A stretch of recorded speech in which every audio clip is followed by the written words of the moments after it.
Hi guys, and welcome to another unboxing video, and in this video we're looking at the Aorus Z390 Pro Wi-Fi gaming motherboard.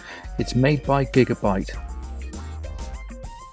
I looked at the reports on many other pro gaming motherboards, and to be honest with you, the performance characteristics between them was almost negligible. And even looking at other YouTubers and the in-depth tests they did with these motherboards, there really isn't a lot to pick. So it's whether or not it suits your needs or not. That's the conclusion I came to. This motherboard supports 8th and 9th generation CPUs from Intel. However, they do a variant that's a lot more expensive. In fact, at the time of making this video, it's about 3 times the price of this one for the 10th gen. We couldn't see the cost benefit in doing that just yet. In all the reports, the motherboard came out very well and a very solidly made bit of kit. Also performed well throughout all the bench tests. Now, we've yet to do bench testing with this one, however I can tell you that we have built it and it works absolutely fantastically well in our gaming PC build. The motherboard itself comes with a Pro Wi-Fi system already built in, and I thought that would be a good idea because it reduces all the wiring and things. And as you can see in front of you on the screen, it has plenty of wires, more than we actually needed in the end. However, I'm glad it's all there, because if we do change our mind or we want other options, at least it's all in the kit. We needed a good platform with which to possibly do some overclocking with and to run things as hot as we could, just to benchmark it and push it to its limits, so I can show those in later videos with gaming on ultra high resolution.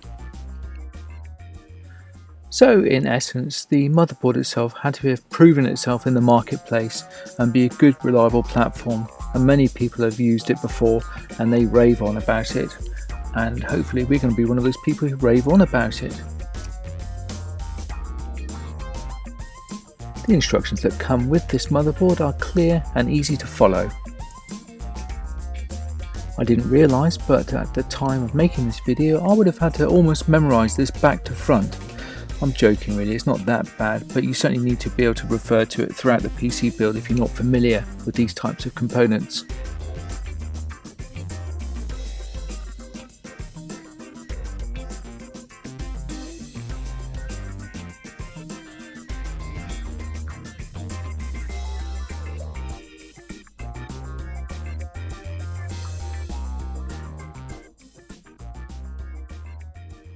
It's certainly got everything you need in here, even the CD-ROM, which we never needed in the end.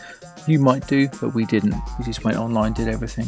And here's the diagrams that you need to pay attention to, especially this one here. This helps you. This is almost like the holy grail of information. Certainly helped me anyway.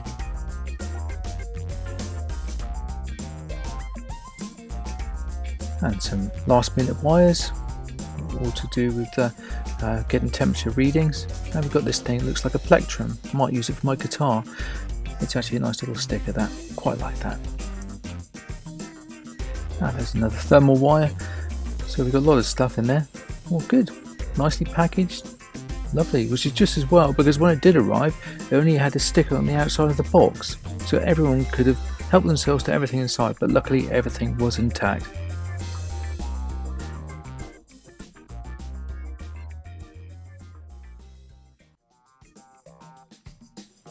Okay, so let's make a little platform so I can put it on, as everyone seems to put it on the box. Now I used an anti-static strap because I didn't want to be caught out by making an error that I would later down the line start regretting, just for the sake of probably overkilling now by making myself safe. Why not?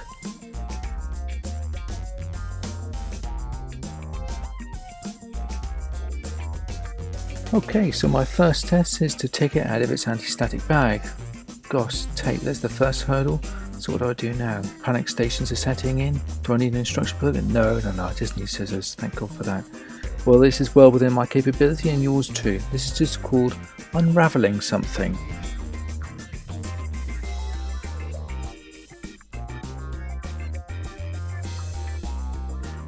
I know it sounds weird, but I didn't really think about what sort of weight it should be, but it feels pretty heavy. And as I sort of just take it out of the packaging here, you can sort of feel its solidiness, if there is such a word, solidiness, and it just feels nice, and it looks good too.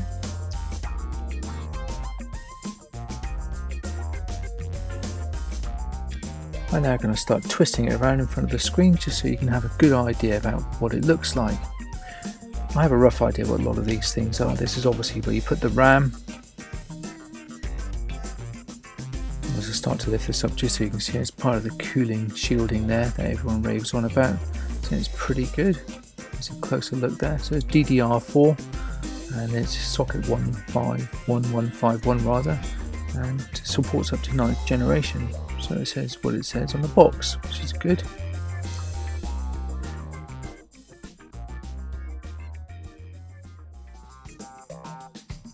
Okay, and this is the bit we tend to see on the outside. These are all the connector points, a lot of them. I repeated them again at the end of this segment so you can see what it actually has entailed.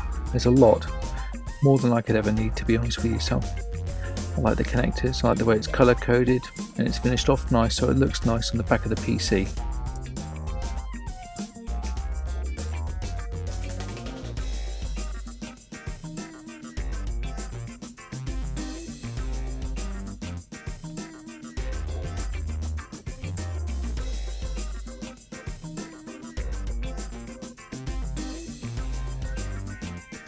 This is one of two M.2 slots, and I will be using the slot closest to the chip when I do the PC build. That's so we've got enough space to easily put the second one in at some stage in the future.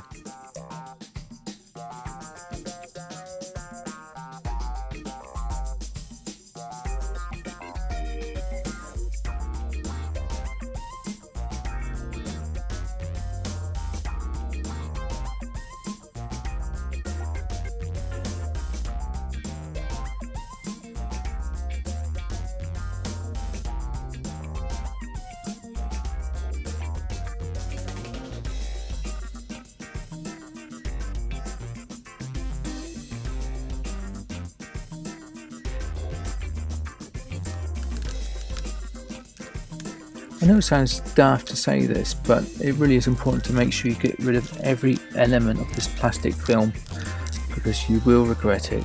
Trying to get the stuff off at some other stage in the future will be an absolute nightmare. So please go around it properly and carefully.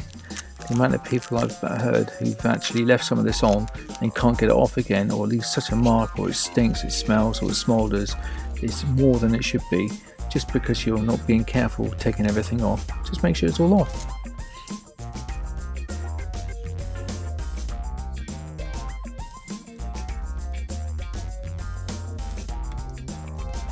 Can we recommend this motherboard? Yes, absolutely. Undoubtedly, it's a very good purchase. At just over £200 at the time of making this video, it's well worth it, and it's got future proofing and it's brilliant. Very happy with this. Not ideal, however, if you wish to go down the 10th generation route with Intel. We haven't plumped down that route yet because all the chips are so expensive. They've only just come out. So I'm going with what's tried, true and tested. It's performed brilliantly, as you'll see further down the line with our PC gaming build.